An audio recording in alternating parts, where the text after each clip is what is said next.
KaraokeBooks. Treasure Island. Written by Robert Louis Stevenson. Audiobook. Chapter 11. What I Heard in the Apple Barrel. No, not I, said Silver. Flint was cap'n. I was quartermaster, along of my timber leg. The same broadside I lost my leg, old Pew lost his deadlights. It was a master surgeon, him that amputated me, out of college and all, Latin by the bucket, and what not. But he was hanged like a dog, and sun dried like the rest, at Corso Castle. That was Robert's men, that was, and comment of changing names to their ships, Royal Fortune and so on. Now, what a ship was christened, so let her stay, I says. So it was with the Cassandra, as brought us all safe home from Malabar, after England took the Viceroy of the Indies. So it was with the old Walrus, Flint's old ship, as I've seen a muck with the red blood and fit to sink with gold. Ah! Cried another voice, that of the youngest hand on board, and evidently full of admiration. He was the flower of the flock, was Flint. Davis was a man, too, by all accounts, said Silver. I never sailed along of him. First with England, then with Flint, that's my story, and now here on my own account, in a manner of speaking. I laid by 900 safe, from England, and 2,000 after Flint.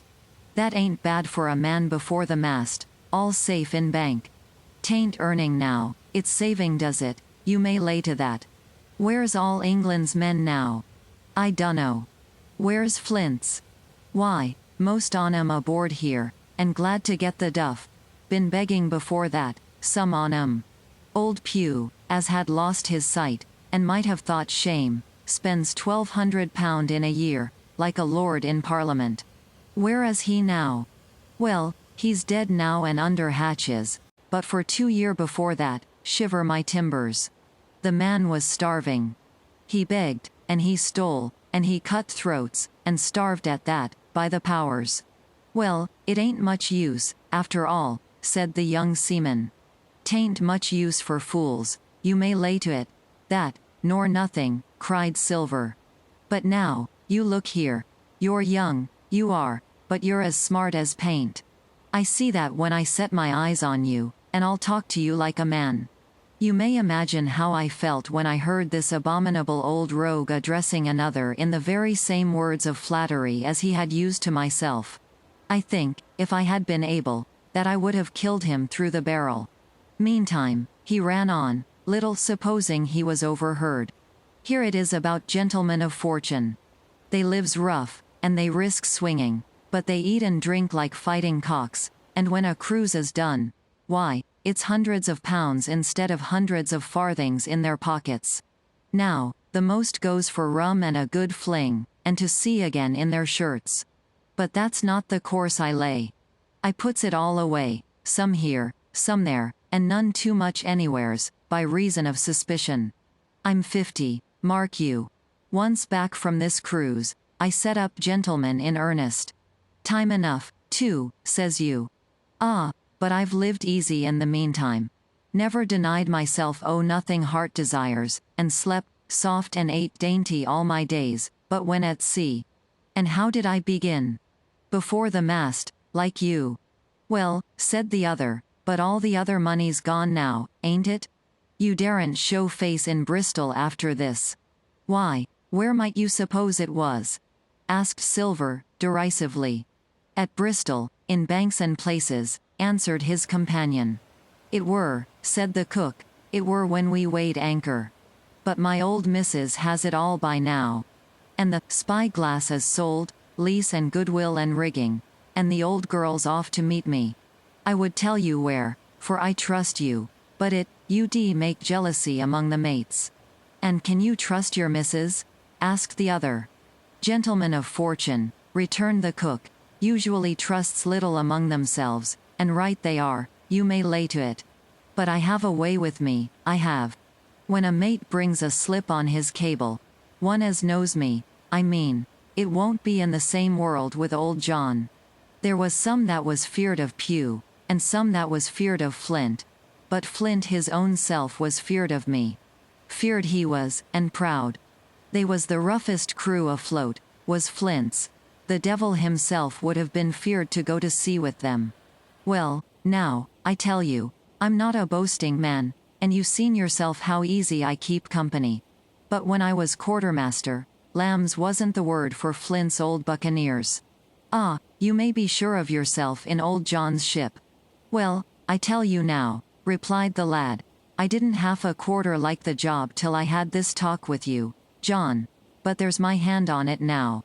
And a brave lad you were, and smart, too, answered Silver, shaking hands so heartily that all the barrel shook, and a finer figurehead for a gentleman of fortune I never clapped my eyes on. By this time I had begun to understand the meaning of their terms. By a gentleman of fortune, they plainly meant neither more nor less than a common pirate, and the little scene that I had overheard was the last act in the corruption of one of the honest hands, perhaps of the last one left aboard. But on this point I was soon to be relieved, for Silver giving a little whistle, a third man strolled up and sat down by the party. Dick's square, said Silver. Oh, I know Dick was square, returned the voice of the coxswain, Israel Hands. He's no fool, is Dick. And he turned his quid and spat. But, look here, he went on, here's what I want to know, barbecue. How long are we a-going to stand off and on like a blessed bumboat? I've had almost enough o' Cap'n Smollett. He's hazed me long enough, by thunder. I want to go into that cabin, I do. I want their pickles and wines, and that. Israel, said Silver, your head ain't much account, nor ever was. But you're able to hear, I reckon. Leastways, your ears is big enough. Now, here's what I say. You'll berth forward, and you'll live hard, and you'll speak soft, and you'll keep sober, till I give the word, and you may lay to that, my son. Well, I don't say no, do I? Growled the coxswain. What I say is, when. That's what I say. When. By the powers, cried Silver. Well, now, if you want to know, I'll tell you when. The last moment I can manage, and that's when. Here's a first-rate seaman. Cap'n Smollett, sails the blessed ship for us. Here's this squire and doctor with a map and such. I don't know where it is, do I? No more do you, says you. Well, then, I mean this squire and doctor shall find the stuff, and help us to get it aboard, by the powers. Then we'll see. If I was sure of you all, sons of double Dutchmen, I'd have Cap'n Smollett navigate us halfway back again before I struck. Why, we're all seamen aboard here, I should think, said the lad Dick. We're all fossil hands, you mean, snapped Silver. We can steer a course, but who's to set one? That's what all you gentlemen split on, first and last. If I had my way, I'd have Cap'n Smollett work us back into the trades at least. Then we'd have no blessed miscalculations and a spoonful of water a day. But I know the sort you are. I'll finish with 'em at the island, as soon's the blunt's on board, and a pity it is. But you're never happy till you're drunk. Split my sides, I've a sick heart to sail with the likes of you. Easy all, Long John, cried Israel. Who's a crossin' of you? Why, how many tall ships, think ye, now, have I seen laid aboard? And how many brisk lads drying in the sun at Execution Dock? Cried Silver, and all for this same hurry and hurry and hurry. You hear me? I seen a thing or two at sea, I have. If you would only lay your course, and a pin to windward, you would ride in carriages, you would. But not you. I know you. You'll have your mouthful of rum tomorrow, and go hang. Everybody knowed you was a kind of a chaplain, John. But there's others as could hand and steer as well as you, said Israel. They liked a bit o' fun, they did. They wasn't so high and dry, nohow, but took their fling, like jolly companions every one. So, says Silver. Well, and where are they now? Pew was that sort, and he died a beggar man. Flint was, and he died of rum at Savannah. Ah, they was a sweet crew, they was. Annie, where are they? But, asked Dick, when we do lay 'em athwart, what are we to do with 'em, anyhow?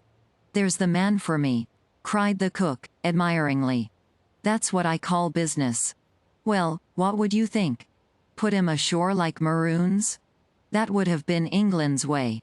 Or cut him down like that much pork? That would have been Flint's or Billy Bones's. Billy was the man for that, said Israel. Dead men don't bite, says he. Well, he's dead now hisself.